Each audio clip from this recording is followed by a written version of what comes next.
we can take it from here. Greetings, daughter of the morning star.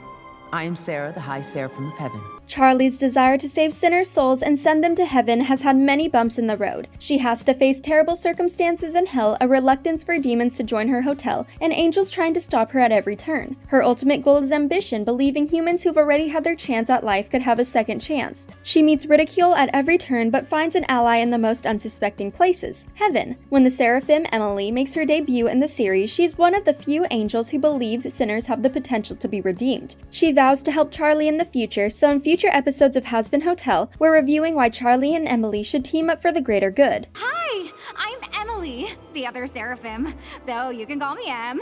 Number 1. Common outlook. When Charlie receives her first introduction in the pilot, she becomes the most bubbly and outgoing character in the series. While her positive attitude and optimistic outlook may seem naive to some, Charlie genuinely believes there's something good in every person she meets. Her unique perceptions about hell stand out because her environment serves as a miserable afterlife. Truthfully, the pain and suffering have nothing to do with Lucifer or the other royals, as the terrible circumstances are of the sinner's own making. Hell becomes violent because the people sent there like to fight, inflict pain, or cause chaos. Unlike the sinners she cares for, Charlie didn't grow up on Earth and didn't develop the same negative traits that sent humans to hell in the first place. She's just a princess who cares for her people, making her one of the few genuinely good residents to live in the Pride Ring. Unlike Charlie, it's no surprise that Emily genuinely cares for everyone around her. Heaven is a place made for peace, restoration, and eternal bliss. After humans have faced a lifetime of hardships, heaven should be a place for them to experience tranquility forever. As a Seraphim, Emily's purpose hinges on ensuring people have these positive experiences. She's also proud of everything her home has accomplished, excitingly giving a tour to outsiders and welcome to heaven. She also wants her home to be the best it can be, including making the people living in it happy. She also believes Charlie can accomplish redemption, making the tour aspiring leaders of like mind, attitude, and outlook. Their common ground could make them great allies in the future because they could help pave the way for the gap between heaven and hell to close. They may not always agree on everything, but they're the type to listen carefully, consider every possibility, and come to the best possible conclusion they can, meaning their working relationship could be a positive and productive one. Whatever you want. I go by whatever.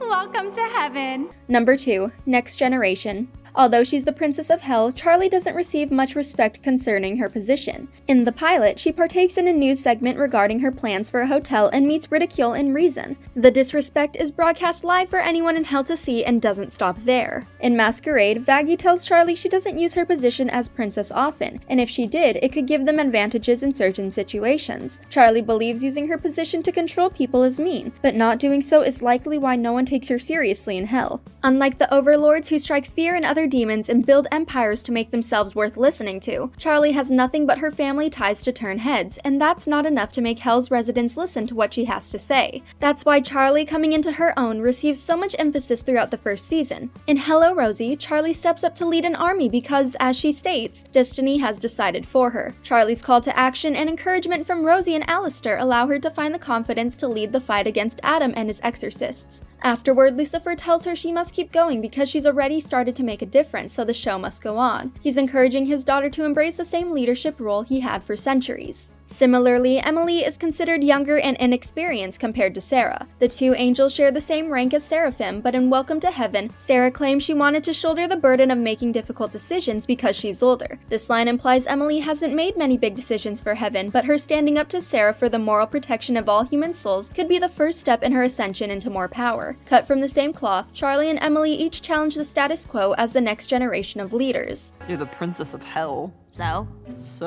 you don't really use the power that comes with that. Number 3. United Front. The allies Charlie makes throughout the series are a mixed bag. She has some people like Vaggie and Lucifer who genuinely believe Charlie can redeem souls. However, many others like Angel Dust and Alistair continuously voice their doubt despite trying to help. She faces the most setbacks from outsiders who don't witness firsthand all the work she puts in to accomplish her goals. The greatest help Charlie could have in making the hotel work is a united front to assist her, as the more people advocating for redemption, the more seriously others will take it. For this reason alone, Emily stepping up to confront Sarah and the exorcists twist in Welcome to Heaven marks a crucial development for the Hazbin Hotel. With so little faith in redemption thus far, an angel seeing merit in what Charlie's trying to achieve can go a long way. Historically speaking, angels questioning the design of things can have disastrous consequences. Sarah even warns Emily to stop her line of questioning or else she, like Lucifer, could fall. Fortunately, the thinly veiled threat doesn't dissuade Emily from reconsidering everything Heaven stands for. Emily is in a unique position to help Charlie. Although she's young, Emily has influence and reputation on her side as a Seraphim. Emily's a high-ranking angel who works alongside Sarah to prioritize the well-being of their people, including the human souls who have passed into heaven. If redemptions continue to be possible for sinners, that makes Charlie's people a concern for Emily, and she can advocate on their behalf before and after they move from hell to heaven. Extermination of human souls. Demon or not, there is no reason to be doing this. Number 4. Redemption is possible. For all of Charlie's efforts throughout Hazbin Hotel, very few people suspect her plan will succeed. For the most part, she only has 2 hotel residents who actively try to change their ways for redemption. Since Angel Dust has lived in the hotel the longest and goes out of his way to be more social with the group, Charlie uses him as the poster child for the hotel, using his accomplishments and improvements as proof that sinners can change. He learns to care for others, begins trusting his friends, makes morally correct choices, and advocates himself against his boss, Valentino. Unfortunately, his efforts face ridicule during the trial scene in Welcome to Heaven. Charlie allows the Court of Angels to watch Angel while he's out with his friends, permitting them to witness his good behavior in real time. However, when he fulfills a checklist of requirements from Adam that should allow someone into heaven, the angels realize they don't know what makes a human soul worthy to begin with. Charlie advocates on Angel's behalf, but Sarah claims she doesn't have enough evidence to change Angel's fate and sends Charlie back to hell. It's plausible that angels, even high-ranking ones like Sarah and Emily, don't have the power necessary to move a sinner to heaven permanently. Fortunately, the decision is taken out of Sarah's hands and the show must go on when the hotel's second resident, Sir Pentious, gives his life to protect Charlie and the others from Adam. We don't know why he is permitted into heaven yet, but it likely connects to his selfless and noble sacrifice. Sarah doesn't seem thrilled by his arrival, but Emily can't contain her smile, as she's always believed redeemed souls were possible, and Sir Pentious is proof. Now that Emily knows the Hazbin Hotel can work, she'll face fewer limitations in reconnecting with Charlie and helping her achieve her goals. Activate thrusters and charge the death ray. Yes, sir. The start of the best alliances begins with a common goal. Charlie and Emily have proved to be one of mind and heart when saving human souls. Few people see the potential of sinners joining the ranks of heaven, but everyone deserves a chance to better themselves, even if it's in the afterlife. Charlie and Emily can create a united front to blur the lines between heaven and hell, where one day everyone can have the chance to learn from their past mistakes, atone for them in hell, and move on to better places where they can spend eternity in peace. But then why isn't he here then? Yeah. Why isn't he here? Thanks for watching. If you enjoyed this video, be sure to hit that like button, subscribe to our channel, and turn on notifications to stay updated on our uploads. I pushed too hard earlier, and I only made things worse.